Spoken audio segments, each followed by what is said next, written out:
Hello everyone, কেমন আছেন সবাই? আমি পারমিতা, জার্নি উইথ পাপা এর আরেকটি নতুন ব্লগে আপনাদের সকলকে ওয়েলকাম জানাই। আজ রবিবার, সকাল এখন 7টা। আমরা রয়েছি শান্তিনিকেতনে, WBTDCর প্রপার্টি শান্তবিতানে। কমপ্লিমেন্টারি ব্রেকফাস্ট সেরে নিয়ে একটু পরেই আমরা এখান থেকে রওনা দেব। গন্তব্য বাড়ি মানে রাঁচি। দুজনেই একেবারে রুম থেকে রেডি হয়ে নিচে চলে এসেছি। মালপত্র গাড়ির টিকিটে তোলাও হয়ে গেছে, কিন্তু মুশকিল হচ্ছে এনাদের রেস্টুরেন্ট এখনো ওপেন হয়নি। আসলে এখানে ব্রেকফাস্টের টাইমই হচ্ছে সকাল 8টা থেকে। আমাদেরও কিছু করার ছিল না, শান্তিনিকেতন থেকে রাঁচি অনেকটাই দূর, 330 কিলোমিটারের মতো রাস্তা, আর পৌঁছাতে সময় 8 ঘন্টার মতো প্রায় লেগেই যায়। তবে এখানকার রেস্টুরেন্টের স্টাফেরা আমাদের লুচি তরকারি দিতে না পারলেও জলখাবারে ব্রেড বাটার টোস্ট, ডিম সিদ্ধ, অমলেট, কলা খুব তাড়াতাড়ি পরিবেশন করেছিলেন। শান্তবিতানের রিসেপশন এরিয়াটি এখনও আমি আপনাদের দেখাতে পারিনি। দাঁড়ান, আগে ব্রেকফাস্টটা একটু সেরে নিই, তারপরে যখন বিলপত্র মেটাতে যাব তখন না হয় বরঞ্চ আপনাদের একবার রিসেপশন এরিয়াটি দেখিয়ে দেব। এই যে এটাই হচ্ছে শান্তিনিকেতনের ওয়েস্ট বেঙ্গল ট্যুরিজমের প্রপার্টি শান্তবিতানের রিসেপশন এরিয়া। খুবই সুন্দর রুচিসম্মতভাবে রিসেপশন এরিয়াটি সাজানো গোছানো। এখানে কিন্তু রোজকার খবরের কাগজও রাখা থাকে। গভর্নমেন্টের প্রপার্টি হলে যা হয়, এরিয়াটি দেখুন অনেকটাই বড় আর বেশ খোলামেলা। কাঠের চেয়ার আর টেবিল দিয়ে খুব সুন্দর সিটিং অ্যারেঞ্জমেন্ট রয়েছে এই রিসেপশন এরিয়াতে। এটাই হচ্ছে রিসেপশনে ঢোকার দরজা। বাইরেই দেখা যাচ্ছে আমাদের গাড়ি, সারা রাত কিন্তু ওখানেই আমাদের গাড়িটি পার্কিং করা ছিল। এটা হলো রিসেপশন ডেস্ক, যেখানে কবিগুরু রবীন্দ্রনাথ ঠাকুরের খুব সুন্দর একটি ছবি লাগানো রয়েছে। উপর দিকে তাকিয়ে খুব সুন্দর একটা জিনিস দেখলাম, জানেন, 3টে ঘড়ি দেয়ালে টানানো রয়েছে। ইন্ডিয়ার টাইম ছাড়াও বাকি 2টো ঘড়িতে রয়েছে লন্ডনের টাইম আর নিউ ইয়র্কের টাইম। রুম চেক ইন বা চেক আউটের পরে আপনাকে যদি একটু ওয়েট করতে হয়, তাহলে এই রিসেপশন এরিয়াতে বসে অনায়াসে ওয়েট করতে পারবেন, কারণ এখানে এসিও লাগানো রয়েছে আর রয়েছে টিভি। ইভিনিংয়ে সন্ধ্যে 7টার সময় প্রত্যেক দিন ঠিক এই জায়গাতেই বাউল গানের আসর বসে। গতকাল সন্ধ্যাবেলাও বাউল গান হয়েছিল জানেন, কিন্তু আমার পায়ে ব্যথার জন্য আমরা তো দেখতে আসতেই পারিনি। আপনারা এখানে থাকলে এই বাউল গানের মজা নিতে কিন্তু ভুলবেন না। রিসেপশনে কেউ ছিল না বলেই ব্রেকফাস্ট করার পরে আমাদের আরও আধ ঘন্টার মতো ওয়েট করতে হয়েছিল। এই প্রপার্টিতে যে কটেজগুলি রয়েছে তাতে 2টো করে রুম রয়েছে, মানে এক একটা কটেজে ডান দিকে এবং বাঁ দিকে 2টো রুম রয়েছে। প্রত্যেকটি কটেজের আবার নাম দেওয়া রয়েছে। আমি এখন ঠিক যে কটেজের সামনে দাঁড়িয়ে আছি, এই কটেজের বাঁ দিকের রুমের নাম হচ্ছে সানাই। এই সানাই কটেজের পাশেই হচ্ছে এই প্রপার্টির ইনডোর গেম রুম। আমি ফার্স্ট টাইম যখন শান্তিনিকেতন এসেছিলাম তখন এই প্রপার্টির কটেজেই ছিলাম। সেই অভিজ্ঞতা আমাদের যথেষ্ট ভালো। তবে এবার যে এসি ডাবল বেডের স্ট্যান্ডার্ড রুমে ছিলাম, সেই রুমটি কিন্তু সত্যি অত ভালো নয়। এই সবুজ লনে পাতা চেয়ারগুলিতে বসে আপনারা সকাল সন্ধ্যে চা, কফি কিংবা স্ন্যাক্স এনজয় করতেই পারেন।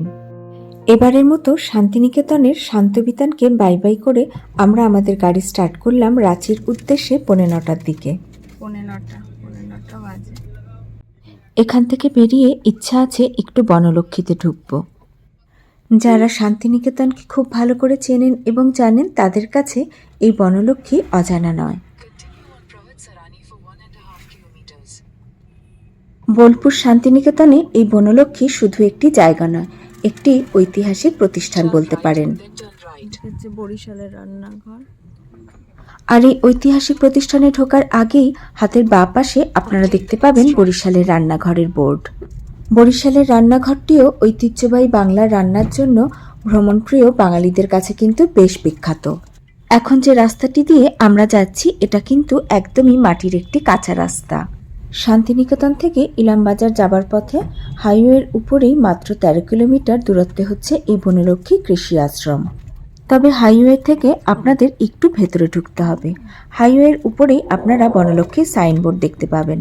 চৌপাহাড়ির জঙ্গল, যেটা ইলামবাজার জঙ্গল নামেও পরিচিত, শুরু হয়েছে এখান থেকেই। বনলক্ষ্মীতে আসার জন্য বাস স্টপ হচ্ছে বনভিলা। এই যে বিশাল বড় বহু পুরনো বটগাছটিকে দেখছেন, এটি এখানকার ল্যান্ডমার্ক বলতে পারেন। বনলক্ষ্মী শব্দের আক্ষরিক অর্থই হচ্ছে বনের ঐশ্বর্য বা প্রকৃতির লক্ষ্মী। শান্তিনিকেতনের প্রাকৃতিক পরিবেশ এবং এখানকার জীবনযাত্রার সাথে নামটি একেবারে ওতপ্রোতভাবে জড়িত। এটি যে শুধুমাত্র একটি জায়গা বা ঐতিহাসিক প্রতিষ্ঠান তা কিন্তু নয়, এখানকার স্থানীয় মানুষের জীবিকার সাথেও জড়িত।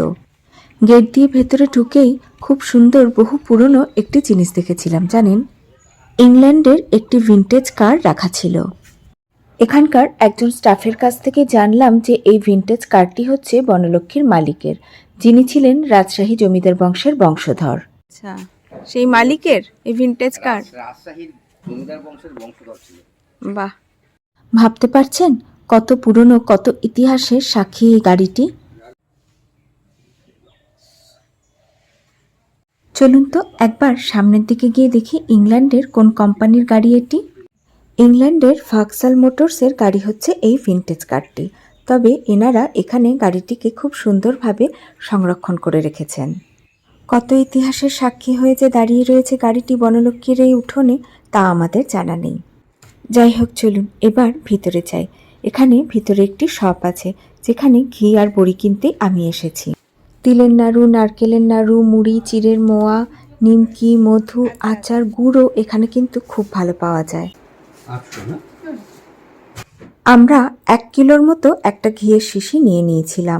বিউলির ডালের বড়িটা অ্যাভেলেবেল ছিল না, তাই আর সেটা নিতে পারিনি। শান্তিনিকেতনে বেশ কয়েক বিঘা জমি নিয়ে তৈরি এই জৈবিক কেন্দ্র বনলক্ষ্মী। তবে প্রত্যেক সোমবার এখানকার সমস্ত বিভাগ কিন্তু বন্ধ থাকে।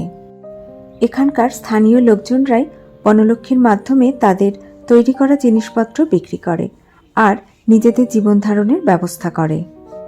নিজেদের জমিতেই ধান, শাকসবজি থেকে শুরু করে দুধ পর্যন্ত উৎপাদন করে এবং সেগুলি প্রক্রিয়াকরণ করে তৈরি করে জ্যাম, জেলি, ঘি ইত্যাদি।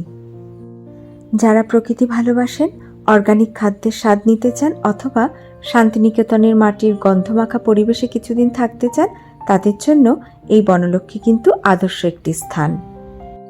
এখানেও ঐতিহ্যবাহী খাঁটি বাঙালি রান্নার স্বাদ নিতে পারবেন আপনারা বনলক্ষ্মীর রেস্টুরেন্টে।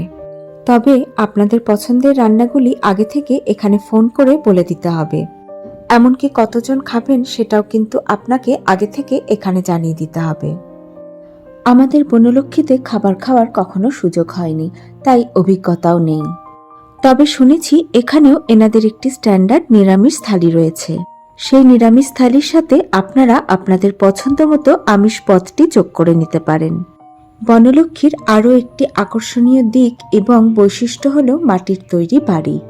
বনানী কুঞ্জ নামের এই মাটির তৈরি বাড়িটির ভিতরে আমি একটু ঢুকেছিলাম, আর ভিতরের পরিবেশটা যে কিরকম সেটা তো আপনারা দেখেই বুঝতে পারছেন।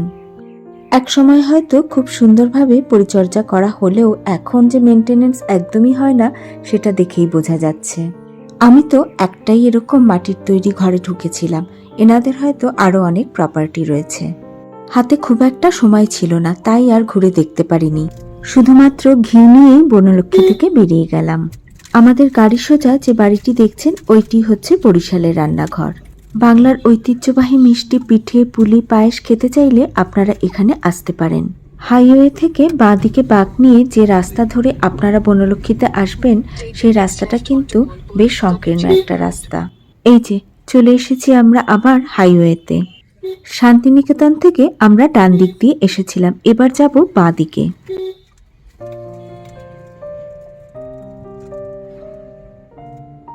বাঁ দিকে ঘোরার সাথে সাথেই এখান থেকেই শুরু হয়ে যায় চাউপাহাড়ি জঙ্গল, যা ইলামবাজার জঙ্গল নামেও পরিচিত। এই যে রাস্তার দুধারে উঁচু উঁচু লম্বা লম্বা শাল গাছগুলি দাঁড়িয়ে আছে, এটা হচ্ছে পুরোটাই চাউপাহাড়ি জঙ্গলের রেঞ্জ। আপনারা যদি শান্তিনিকেতন যাওয়ার পথে বনলক্ষ্মীতে যেতে চান তাহলে ইলামবাজারের পরে এই চাউপাহাড়ি জঙ্গল পেরিয়ে হচ্ছে বনলক্ষ্মী। আর শান্তিনিকেতনের থেকে যখন ইলামবাজারের দিকে আসবেন তখন বনলক্ষ্মী হচ্ছে চাউপাহাড়ি জঙ্গল শুরু হওয়ার ঠিক আগে। বনলক্ষ্মীতে দুপুরের খাবার দাবার আমরা কখনোই খাইনি, তবে এখানকার ঘি আমাদের খুবই প্রিয়। আবার সেই গালিচা বিছিয়ে রাখা সবুজ ধানক্ষেত দেখতে দেখতে আমরা 10টার দিকে এসে পৌঁছালাম জিটি রোডের সামনে। জিটি রোডের বাঁ দিকে গেলে হচ্ছে বর্ধমান, যেটা এখান থেকে 55 কিলোমিটার, আর কলকাতা হচ্ছে 156 কিলোমিটার। আমরা যাব দুর্গাপুরের দিকে, মানে ডান দিকে। দুর্গাপুর এখান থেকে 15 কিলোমিটার আর আসানসোল হচ্ছে 57 kilometre. In 500 meters, slide right onto the Ramat bypass, Asian Highway 1. এই জায়গাটির নাম হচ্ছে পানাগড়। যাওয়ার সময়ও আমরা পানাগড় থেকেই শান্তিনিকেতনের রাস্তা ধরেছিলাম, আর ফেরার সময়ও এখান থেকেই জিটি রোড ধরলাম। এখন ঘড়িতে সময় 10:10। শান্তবিতান থেকে 9:15টায় রওনা দিয়েছিলাম। তারপরে বনলক্ষ্মীতে কিছুটা সময় কাটিয়ে এই পর্যন্ত আসতে আমাদের প্রায় 1 ঘন্টার মতোই সময় লেগেছে। এখন ঘড়িতে বেলা 11টা। দাঁড়িয়ে আছি বরাকর নদীর উপরে। ক্যামেরাতে ধরা পড়ছে কিনা জানি না, তবে নদীর মাঝখানে যে বালির চর রয়েছে তার উপরে কিন্তু প্রচুর কাশফুল ফুটে রয়েছে। মাইথান ড্যাম এই বরাকর নদীর উপরেই অবস্থিত। এখান থেকে সোজা এই রাস্তা ধরেই এখনো আমাদের অনেকটা পথ এগিয়ে যেতে হবে। চলুন গাড়িতে গিয়ে বসি, আর খুব একটা ব্রেক নেব না। বরাকর নদীর পরে আমরা আর সেরকম ভাবে দাঁড়াইনি, 1-2বার ওয়াশরুম ব্রেক নিতে হয়েছিল শুধুমাত্র। ঘড়িতে সময় প্রায় 2টো, আর আমরা পৌঁছে গেছি অলরেডি সিকিত্রি ঘাটির কাছাকাছি। এটা হচ্ছে সেই সিকিত্রি ঘাটি। আমরা এখন সিকিত্রি ঘাটির ওপরেই দাঁড়িয়ে রয়েছি। নিচের দিকে যে আঁকাবাঁকা রাস্তা দেখতে পাচ্ছেন, ওই রাস্তা ধরেই আমরা কিন্তু উপরে উঠেছি। একটু আগেই এক পশলা বৃষ্টি হয়ে গেছে, তাই ঘাটির উপর থেকে এরকম চারিদিকটা দেখতে এত সুন্দর লাগছে। ওই যে দূরে দেখতে পাচ্ছেন বিশাল বড় একটা জলাশয় দেখা যাচ্ছে। এত পরিষ্কার ক্লিয়ার ভিউ কিন্তু সচরাচর দেখা যায় না। আমরা এই যে সিকিত্রি ঘাটির উপরে দাঁড়িয়েছি, এটা কিন্তু একটা ভিউ পয়েন্ট। সবাই মোটামুটি যাওয়া আসার পথে এই জায়গাটিতে একবার দাঁড়ায়, উপর থেকে এত সুন্দর ভিউ এনজয় করে, ফটো তোলে। আমরাও সেই একই উদ্দেশ্যে দাঁড়িয়েছিলাম, কিন্তু দাঁড়ানোর পরেই হয়েছিল আসল গন্ডগোল। আপনাদের গল্পটা একটু এবার খুলেই বলি। বোকারো পার করে আসার পর থেকেই আমাদের গাড়িতে একটা আওয়াজ হচ্ছিল। আপনাদের দাদা বুঝতে পারছিল যে এক্সিলেটারে চাপ দেওয়ার পরেও সেরকমভাবে গাড়িতে পিকআপ উঠছে না। হাজবেন্ড এটা বুঝতে পেরে গেছিল যে ক্লাচ প্লেটে কিছু একটা সমস্যা হচ্ছে, তাই সিকিত্রি ঘাটি দিয়ে আমাদের উপরে উঠতে বেশ প্রবলেম হয়েছিল। আর তারপরে যখন ঘাটিতে একটু ফটো তোলার জন্য দাঁড়িয়েছিলাম, তখন গাড়ি মোটামুটি পিছন দিকে নেমে যাচ্ছিল। যাই হোক, খুব সাবধানে কোনো রকমে ঘাটি দিয়ে গাড়িটাকে ওপরে তোলা হয়েছে। এখন ঢুকেছি সুবর্ণরেখা ধাবাতে লাঞ্চ করব বলে। ঘড়ির কাঁটাতেও সময় এখন প্রায় 3টে। হুড্রু ফলসের খুব কাছেই হচ্ছে এই সুবর্ণরেখা ধাবা। শীতকালের দিকে এই ধাবাতে আমরা মাঝে মাঝে লাঞ্চ করতে আসি। এখানকার গার্ডেন এরিয়াটি বেশ সুন্দর, শীতকালের দিকে পুরো গাঁদা ফুলে ভরে যায়। লাঞ্চে নেওয়া হয়েছিল ভাত, ডাল, আলু ভাজা আর মাছ ভাজা, সিম্পল খাবার। লাঞ্চ সেরে বেরোতে বেরোতে আমাদের প্রায় 3:30 বেজে গেছিল। একদম রাস্তার উপরেই হচ্ছে এই সুবর্ণরেখা ধাবা। গাড়ি পার্কিংয়ের জন্য এখানে অনেকটা জায়গা রয়েছে। আপনারা হুড্রু ফলস ঘুরতে আসলে এই ধাবাটিতে খেতে পারেন।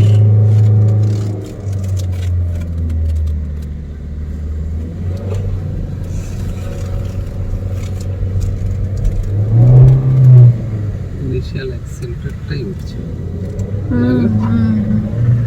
প্রবলেম করছে, তাই না?